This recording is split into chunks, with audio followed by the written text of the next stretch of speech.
BRICS ಕರೆನ್ಸಿಯಿಂದ America ಇಷ್ಟೊಂದು ಭಯ ಯಾಕೆ ಪಡುತ್ತೆ ನೋಡಿ. ಅಮೆರಿಕನ್ ಡಾಲರ್ಸ್ ನ ಪವರ್ ಕಡಿಮೆ ಮಾಡಲು ಬ್ರೆಜಿಲ್, ರಷ್ಯಾ, ಇಂಡಿಯಾ, ಚೀನಾ ಮತ್ತೆ ಸೌತ್ ಆಫ್ರಿಕಾ ಸೇರಿ ಬ್ರಿಕ್ಸ್ ಕರೆನ್ಸಿ ನಿರ್ಮಾಣ ಮಾಡಿವೆ. ಏಕೆಂದ್ರೆ ಜಗತ್ತಿನಲ್ಲಿ ಇಂಟರ್ನ್ಯಾಷನಲ್ ಡೀಲ್ಸ್, ಆಯಿಲ್, ಗ್ಯಾಸ್ ಮತ್ತೆ ಡಿಫೆನ್ಸ್ ಡೀಲ್ಸ್ ಡಾಲರ್ಸ್ ನಲ್ಲಿಯೇ ನಡೆಯುತ್ತೆ. ಇದರಿಂದ ಡಾಲರ್ಸ್ ಡಿಮ್ಯಾಂಡ್ ಜಾಸ್ತಿ ಆಗ್ತಾ ಇರುತ್ತೆ ಮತ್ತೆ ಅಮೆರಿಕಾಗೆ ದೊಡ್ಡ ಎಕನಾಮಿಕ್ ಪವರ್ ಸಿಗುತ್ತೆ. ಯಾವಾಗ ಬ್ರಿಕ್ಸ್ ಕಂಟ್ರಿ ಈ ಕರೆನ್ಸಿಯನ್ನ ಯೂಸ್ ಮಾಡುತ್ತೆ ಆಗ ಡಾಲರ್ಸ್ ನ ಮೆನಪೊಲಿ ಕಡಿಮೆ ಆಗಲು ಪ್ರಾರಂಭ ಆಗುತ್ತೆ.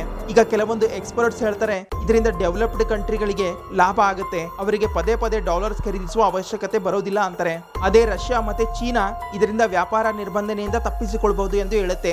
ಆದರೆ ಅನೇಕ ಎಕ್ಸ್ಪರ್ಟ್ಸ್ ಇದನ್ನ ವಿರೋಧ ಮಾಡ್ತಾರೆ, ಏಕೆಂದ್ರೆ ಬ್ರಿಕ್ಸ್ ದೇಶಗಳ ಎಕನಾಮಿಕ್, ಕರೆನ್ಸಿ ಮತ್ತೆ ಪಾಲಿಟಿಕ್ಸ್ ಬದಲಾವಣೆ ಆಗ್ತಾ ಇರುತ್ತೆ. ಇದು ಭಾರತಕ್ಕೆ ರಿಸ್ಕಿ ಆಗಿರುತ್ತೆ. ಒಬ್ಬರ ಮೇಲೆ ಒಬ್ಬರು ಟ್ರಸ್ಟ್ ಮಾಡಬೇಕಾಗುತ್ತೆ ಒಂದ್ ವೇಳೆ ಕರೆನ್ಸಿಯನ್ನ ಮ್ಯಾನೇಜ್ ಮಾಡುವುದು ಇದ್ರೆ. ಆದ್ರೆ ಜನ ಡಾಲರ್ಸ್ ಮೇಲೆಯೇ ನಂಬಿಕೆ ಮಾಡ್ತಾರೆ, ಏಕೆಂದ್ರೆ ಅಮೆರಿಕನ್ ಎಕನಾಮಿ ತುಂಬಾ ದೊಡ್ಡದಾಗಿದೆ, ಜೊತೆಗೆ ಸ್ಟೇಬಲ್ ಕೂಡ ಆಗಿದೆ. ಮತ್ತೆ ಬ್ರಿಕ್ಸ್ ಕರೆನ್ಸಿಯಲ್ಲಿ ಇನ್ಸ್ಟೆಬಿಲಿಟಿ ಬಂದ್ರೆ ಗ್ಲೋಬಲ್ ಟ್ರೇಡ್ಸ್ ನಲ್ಲಿ ಅನ್ಸರ್ಟನಿಟಿ ಬರುವ ಭಯ ಇರುತ್ತೆ. ಇಂತಹದೇ ಫ್ಯಾಕ್ಟ್ ವಿಡಿಯೋ ನೋಡಲು ಚಾನಲ್ ಸಬ್ಸ್ಕ್ರೈಬ್ ಮಾಡಿ, ಹಾಗೆ ನಮ್ಮನ್ನು ಫಾಲೋ ಮಾಡಿ, ಸಪೋರ್ಟ್ ಮಾಡಿ.